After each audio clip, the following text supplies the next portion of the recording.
come ti chiami? Giuseppe, Quanti anni hai? 20, oggi. Da dove vieni? Da Sassari, ma sono qua per studiare, quindi vivo a Cagliari da poco. No, Che cosa ti piace di più della fiera? Quale stand o quale padiglione? ma visto che quel padiglione dei videogiochi visto che ho accompagnato la mia ragazza, stavamo giocando lì.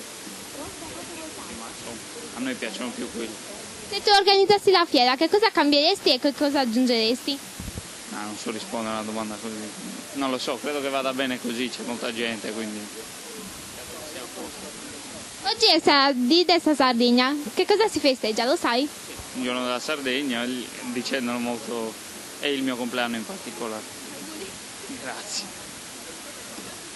Grazie. A presto. Ciao.